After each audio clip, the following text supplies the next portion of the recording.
하나님 말씀 열왕기상 12장 6절로 15절 말씀입니다. 열왕기상 12장 6절에서 15절까지의 말씀입니다.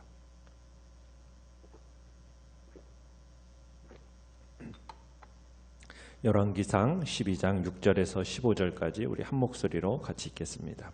시작.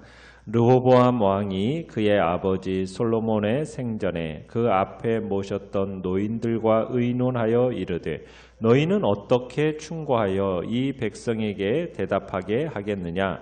대답하여 이르되 왕이 만일 오늘 이 백성을 섬기는 자가 되어 그들을 섬기고 좋은 말로 대답하여 이르시면 그들이 영원히 왕의 종이 되리이다 하나 왕이 노인들이 자문하는 것을 버리고 자기 앞에 모셔있는 자기와 함께 자라난 어린 사람들과 의논하여 이르되 너희는 어떻게 자문하여 이 백성에게 대답하게 하겠느냐? 백성이 내게 말하기를 왕의 아버지가 우리에게 메운 멍에를 가볍게 하라 하였느니라. 함께 자라난 소년들이 왕께 아뢰어 이르되 이 백성들이 왕께 아뢰기를 왕의 부친이 우리의 멍에를 무겁게 하였으나 왕은 우리를 위하여 가볍게 하라 하였은즉 왕은 대답하기를 내 새끼 손가락이 내 아버지의 허리보다 굵으니 내 아버지께서 너희에게 무거운 멍에를 매게 하였으나 이제 나는 너희의 멍에를 더욱 무겁게 할지라. 내 아버지는 채찍으로 너희를 징계하였으나 나는 전갈 채찍으로 너희를 징계하리라 하소서. 3일 만에 여로보암과 모든 백성이 르호보암 앞에 나와왔으니 이는 왕이 명령하여 이르기를 3일 만에 내게로 다시 오라 하였음이라. 왕이 포악한 말로 백성에게 대답할세 노인의 자문을 버리고 어린 사람들의 자문을 따라 그들에게 말하여 이르되 내 아버지는 너희의 멍에를 무겁게 하였으나 나는 너희의 멍에를 더욱 무겁게 할지라. 내 아버지는 채찍으로 너희를 징계하였으나 나는 전갈 채찍으로 너희를 징치하리라 하니라. 왕이 이같이 백성의 말을 듣지 아니하였으니 이 일은 여호와께로 말미암아 난 것이라. 여호와께서 전에 실로 사람 아히야로 느밧의 아들 여로보암에게 하신 말씀을 이루게 하심이더라. 아멘. 오늘 말씀의 제목은 누가 역사의 수레바퀴를 돌리는가라는 제목으로 말씀을 나눕니다. 이제 솔로몬이 죽고 그의 아들 르호보암이 즉위하게 되었습니다. 그런데 유다 지파에 비해서 상대적으로 더 많은 억압을 받았던 북부 10지파의 백성들이 르호보암을 왕으로 이스라엘의 왕으로 인정하기에 앞서서 그에게 솔로몬 시대의 강제 노역 그리고 세금의 멍에를 완화시켜 줄 것을 요구하게 됩니다. 이에 르호보암이 3일의 시간을 확보하고 그리고 나서 나름대로 이제 해결책을 찾아 나서게 되는데요. 일단 르호보암은 두 개의 전혀 다른 그룹의 사람들에게 의견을 구하게 됩니다. 첫 번째는 아버지 솔로몬 시절부터 있었던 원로들에게 이제 자문을 구하죠. 자, 1번을 보시면 선왕 솔로몬을 섬겼던 연로한 신하들은 르호보암에게 어떤 조언을 합니까? 이 연로한 신하들은 이미 솔로몬 시대에 이룰 것을 다 이루어 보았고 성취하고 싶은 정치적인 야심은 모두 실현한 원로들입니다. 그래서 그런지 이 원로들은 별로 사심도 없고 또 그러면서도 지혜롭고 현실감 있는 조언을 이 르호보암에게 해줍니다. 이야기는 그런 거죠. 백성들의 청을 들어주라는 거예요. 그러면 그들이 평생 임금님의 종이 될 거라고 이렇게 얘기를 하는 겁니다. 아마 이 원로들은 솔로몬의 강제 노동력의 동원이나 지나친 세금 징수 등을 옆에서 지켜보면서 백성들에 대한 어떤 측은한 마음까지 지닌 자들이었던 것 같습니다. 또한 이들은 지속된 어떤 솔로몬의 그 착취 때문에 얼마나 나라의 경제가 어렵고 민심이 흉흉한지를 잘 알고 있었던 것 같아요. 이런 말이 있습니다. 나귀의 등을 망가뜨린 지푸라기 이런 말이 있어요. 무슨 얘기냐면 나귀가 더 이상 견디지 못할 정도로 엄청난 짐을 실어놓은 상태에서 지푸라기 하나를 더 얹었더니 나귀가 그 추가된 지푸라기 하나의 무게를 견디지 못하고 쓰러지더라라는 이야기에서 비롯된 말이 나귀의 등을 망가뜨린 지푸라기라는 얘기입니다. 그러니까 지금 원로들은 지금 이스라엘 백성의 현실이 지푸라기 하나라도 더 이상 실을 수 없는 상황이다라는 것을 지금 잘 알고 있었던 거죠. 그래서 지금 이 원로들이 매우 현실적이고 지혜로운 조언을 하고 있는 겁니다. 그러면서 그런 얘기를 해요. 7절에 보면 오늘 이 백성을 섬기는 자가 되어 그들을 섬기십시오. 그러니까 진정한 지도력이라는 것은 내가 먼저 백성을 섬기는 것에서 나온다는 거죠. 그러니까 섬긴다라는 것. 그것은 뭡니까? 그들의 필요를 읽어주고 채워주는 거죠. 그러면 그들이 자연스럽게 따라온다라는 거예요. 그러면서 말을 어떤 말로 대답하라고요? 좋은 말로 대답하라고 얘기합니다. 그러니까 아랫사람이라고 해서 함부로 잔인하고 무례하게 말하면 안 된다는 거죠. 그런 좋은 말을 할 때에야 사람들의 마음을 얻을 수 있다는 겁니다. 그래서 원로들은 뭐 백성들의 요구를 무조건 다 들어줘라 이런 말이 아니라 그들의 하소연을 왜 그런 하소연을 하는가 그 고통을 잘 알아서 합리적으로 처리해 주라는 거예요. 그게 섬김이라는 거죠. 그리고 그들을 겸손하고 부드럽고 격려하는 말을 해주라는 거죠. 그러니까 백성들의 손을 잡아주면서 몰랐다고 얼마나 힘드셨냐고 아마 이렇게 말 한마디 따뜻하게 건네줬다면 아마 백성들이 왈칵 울음을 터뜨리면서 왕의 손을 마주잡고 그를 잘 따르지 않겠느냐는 거예요. 이게 지도력이라는 거죠. 지금 원로들이 그런 이제 충고를 또 자문을 해주는 겁니다. 자, 그런데 이 원로들의 충고에 르호보암이 만족합니까? 만족하지 못합니까? 만족해하지를 못해요. 그래가지고 자기 또래 젊은 신하들의 자문을 구합니다. 8절에 가보면은 자기와 함께 자라난 어린 사람들과 의논했다고 얘기합니다. 자, 이 사람들은 르호보암처럼 어렸을 때부터 부족함 없이 풍요롭게 자란 권세가들의 아마 자식들이었을 겁니다. 이들이 솔로몬의 정권에 대한 떠올릴 수 있는 유일한 기억이라는 것은 뭡니까? 풍요와 사치예요. 이들의 추억은 그것뿐이에요. 풍요와 사치입니다. 그런데 이 풍요와 사치라는 것이 백성들의 등뼈를 휘게 하는 어떤 착취에서 이루어졌다라는 사실, 그 착취의 바탕을 두었다는 사실을 깨닫지 못한 거죠. 옛말에 부자가 자기 사는 마을에 가난한 사람이 밥이 없어서 굶어 죽었다 이 소식을 들으니까 죽은 사람에 대해서 이런 말을 한다고 하잖아요. 밥이 없으면 떡이라도 먹지. 아니, 가난한 자가 떡이 없어서 죽겠습니까? 지금 가난한 자의 형편을 전혀 헤아리지 못하는 어떤 부자의 이야기라는 얘기입니다. 지금 이 젊은 조언자들이 이런 부류에 속한다는 거죠. 그러니까 젊은 신하들이 상황이 얼마나 심각한지 의식하지 못하고 있는 거예요. 지금 이 젊은이들의 경험 부족, 어리석음, 이거 이제 상황을 최악으로 몰아가고 있는 겁니다. 그럼 비해서 이 르호보암의 나이가 지금 몇 살입니까? 41살이에요. 이걸 생각하면 나이가 젊은 것도 아니죠. 오직 어리석을 뿐인 거죠. 그런데 이 10절에 보면은 이 함께 자라난 이 소년들, 젊은 찰모들이 왕의 허영심과 교만을 부추깁니다. 어떻게 해요? 10절에 보면은 그런 얘기를 하고 있어요. 끝에 보면 내 새끼 손가락이 내 아버지의 허리보다 굵으니. 이 말은 무슨 말이겠어요? 르호보암에게 지금 아버지 솔로몬 왕보다 당신은 훨씬 강합니다.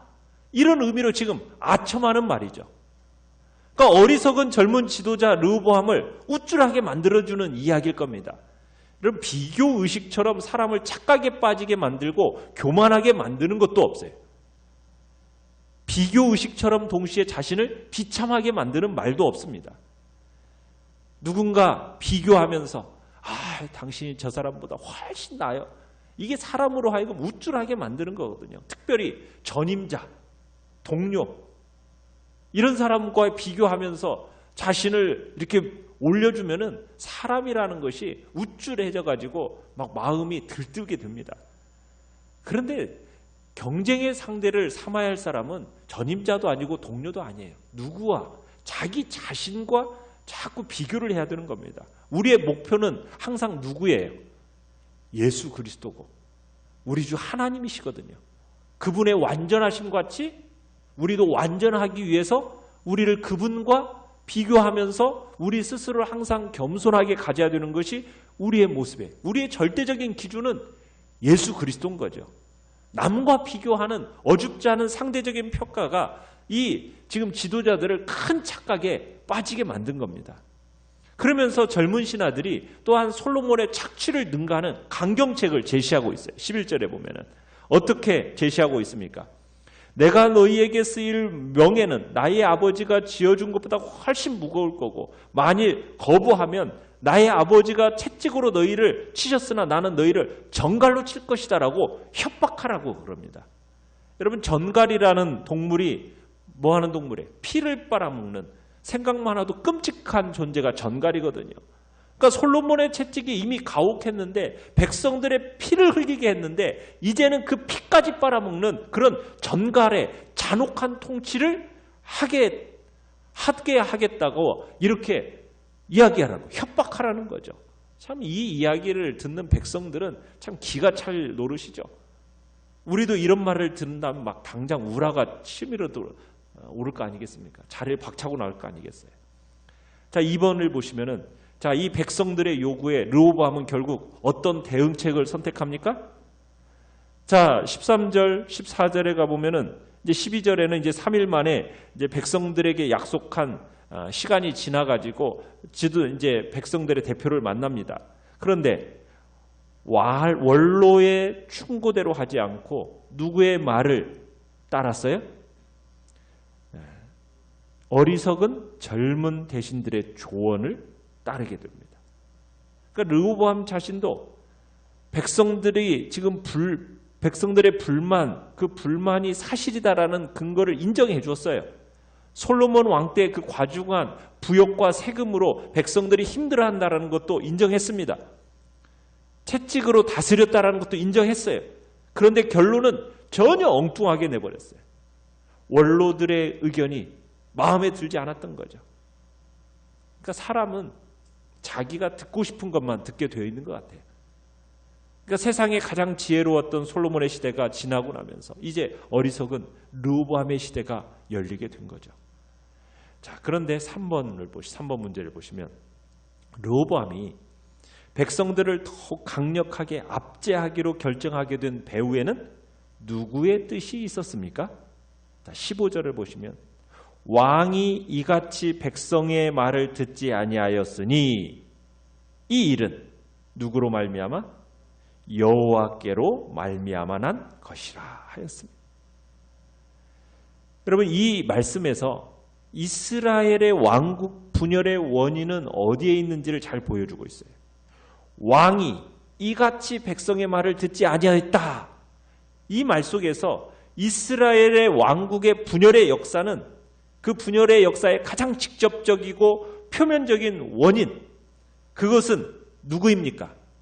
르호보암의 우매한 정책이에요. 이게 직접적인 원인입니다. 그런데 이 르호보암이 백성들의 요구를 거절하게 된 것은 누구로 말미암은 것이더라? 여호와로 말미암은 것이더라. 결국 이스라엘 왕국의 분열의 궁극적인 원인은 어디에 있었다는 거예요? 하나님의 뜻에 있었다는 거예요. 여호와의 뜻에 있었다는 거예요. 그러니까 이 모든 것 뒤에는 하나님의 섭리가 있었다는 거죠. 르호보암이 이처럼 어리석게 백성들을 대한 것은 그 뒤에 계속해서 얘기하는 게 뭡니까? 여호와께서 아이야를 통해서 여로보암에게 대하여 하신 말씀을 이루시려는 것이었다라는 말을 더하고 있어요. 자, 4번 문제를 보시면 백성들의 요청, 이에 따른 르호보암의 대책 논의 과정과 결정이 일정한 방향으로 치닫는 것을 보면서 여러분 무엇을 느끼십니까? 여러분 이 이야기에서 일어나는 모든 일이 우연이 아니라는 거죠. 이 모든 일이 하나님의 분명한 섭리 속에서 진행되고 있다는 것을 우리에게 보여주고 있는 겁니다. 그러니까 우리는 하나님이 온 세상의 주인이시고 역사를 이끌어가는 분임을 우리로 하여금 알게 해주고 있는 거예요. 그러나 이스라엘 분열의 궁극적인 원인이 하나님께 있다고 해서 르호보암에게 아무런 잘못도 없는 것일까요? 그건 아닙니다. 왕국 분열의 1차적인 책임은 분명 누구에게 있습니까? 르호보암에게 있는 거예요. 르호보암에게 있어서의 그 특권의식, 교만, 이것이 원로들의 그런 바른 충고를 버리고 젊은 대신들의 그릇된 조언을 따름으로 인해서 민심을 잃어버리고 나라를 분열의 파국으로 만들어가고 몰고 가버린 것이거든요. 여기서 지금 인간의 책임 또한 강하게 지금 부각되고 있는 겁니다. 르호보암의 어리석은 결정에 대해서 그가 책임을 져야 되는 거예요. 다만 하나님은 그러한 르호보암의 그릇됨을 당신의 작정을 이루시는 방편으로 사용하신 것뿐인 거예요. 하나님은 이 르호보암의 어리석은 결정을 사용하셔서 자신의 계획을 이루어 나가시는 겁니다. 그러니까 악인의 우매함도 하나님의 계획 안에 다 들어있는 거예요. 그러나 이 말이 하나님이 현명했던 그를 어리석게 만들었다 이런 뜻일까요? 그건 아니에요. 그릇된 결정을 하도록 하나님이 조종했다? 그런 의미도 아닙니다. 책임은 철저하게 누구에게 있어요? 르호보암의 그 어리석음에 있는 겁니다. 그런데 그 르호보암의 어리석음도 뭐에 다 포함되어 있더라? 하나님의 계획 안에 다 포함되어 있다. 지금 이것을 의미하는 겁니다. 왕국 분열의 책임은요, 전적으로 타락한 솔로몬에게 있는 것이고 교만한 르호보암에게 있는 것이지 하나님께 이 분열의 책임을 물을 수는 없다는 얘기입니다. 우리가 알 수 있는 것은 역사라는 것은 그냥 흘러가는 건 아니에요. 마치 그냥 흘러가는 것 같죠. 그러나 거기에는 반드시 하나님의 개입하심이 있습니다. 이 세상의 역사라는 것은 전적으로 하나님의 작정과 섭리의 산물인 거죠. 유형적으로 보면 이 세상의 역사가 마치 우연처럼 또 사람들의 계획에 의해서 막 사람들이 이런저런 결정하는 것에 의해서 되는 것처럼 보여집니다. 그래서 역사를 보면은 그 역사의 어떤 결정적인 역할을 한 사람이 막 크게 부각되는 경향들이 있어요. 그러나 그 역사의 배후에는 항상 언제나 뭐가 있다고요? 하나님의 작정과 섭리가 있는 겁니다.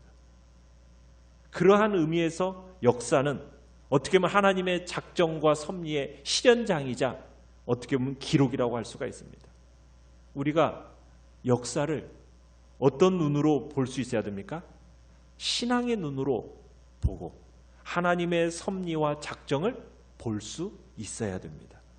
그러니까 세상에서 일어나는 벌어지는 그 일들을 통해서 결국에는 하나님 자신의 뜻과 계획이 이루어져 가고 있다라는 그 사실을 우리가 신앙의 눈으로 볼 수 있어야 돼요. 그게 선지자적인 눈이에요. 그 눈을 가지고 우리가 살아갈 때 우리의 마음에 두려움이 사라져요. 평안이 찾아오고요. 그리고 흑암 가운데서 고통하고 있는 사람들에게 광명의 길과 구원의 길을 제시해 줄 수가 있습니다. 이게 선지자적인 사명을 감당하는 거예요.